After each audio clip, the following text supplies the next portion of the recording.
Ce soir du 9 septembre 1950. 128 mineurs ensevelis. Glasgow, 8 septembre. Un nouveau drame de la mine s'est produit cette nuit en Écosse, dans les puits de Knockshinock Castle, situés à 50 km au sud de Glasgow. Les pluies torrentielles qui sont tombées sur la région ces derniers jours ont provoqué un glissement de terrain dans un rayon de 300 mètres autour des galeries. Le sol s'est affaissé brusquement, ensevelissant les 128 hommes de l'équipe de nuit qui travaillaient au fond. Dès que l'alerte fut donnée, des équipes de sauveteurs accourues de tous les villages voisins entreprirent en hâte de dégager les malheureux avec lesquels on pouvait communiquer de la surface par téléphone. C'est ainsi qu'on apprit que tous étaient en vie. Cependant, le sol continuait à se tasser et l'espace dont ils disposaient continuait à se réduire. Toute la nuit, les sauveteurs ont travaillé au percement d'un tunnel partant d'un puits voisin, tandis que les pompes étaient mises en action pour permettre l'aération du réduit boueux dans lequel les 128 mineurs sont prisonniers.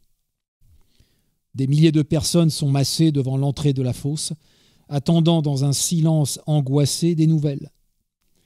Chaque demi-heure, les emmurés communiquent avec l'extérieur au moyen du téléphone. 13 mineurs isolés.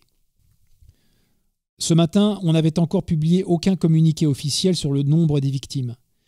Mais des bruits persistants couraient suivant lesquels un groupe de 13 mineurs est isolé dans une partie de la mine d'où il ne serait pas possible d'échapper.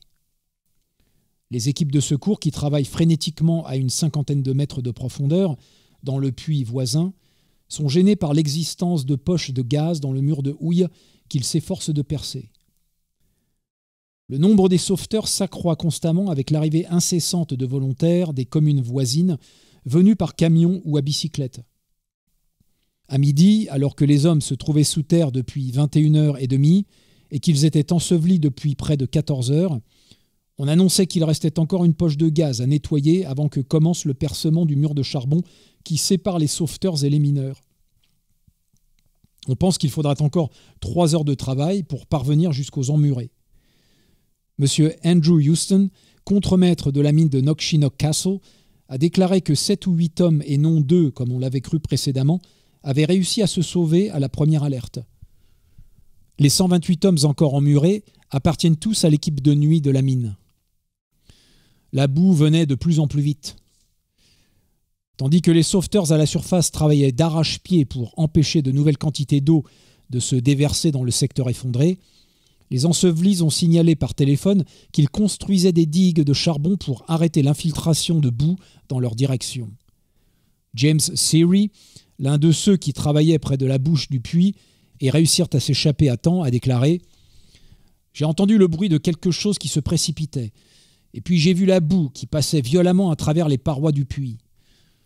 Je courus au fond du puits, criant pour avertir les autres. La boue venait de plus en plus vite, remplissant le puits derrière moi. » Un autre rescapé, Tom McGottry, a dit « Nous avons entendu un bruit, et presque immédiatement après, une boue épaisse arriva par les parois. Nous avons couru jusqu'au bout du puits, et nous nous sommes échappés. On annonce d'autre part que le roi et la reine, qui se trouvent à Balmoral, résidence royale d'été en Écosse, ont fait téléphoner à Knockshinock Castle pour s'informer de la marche des opérations de sauvetage, et qu'ils ont demandé à être constamment tenus au courant.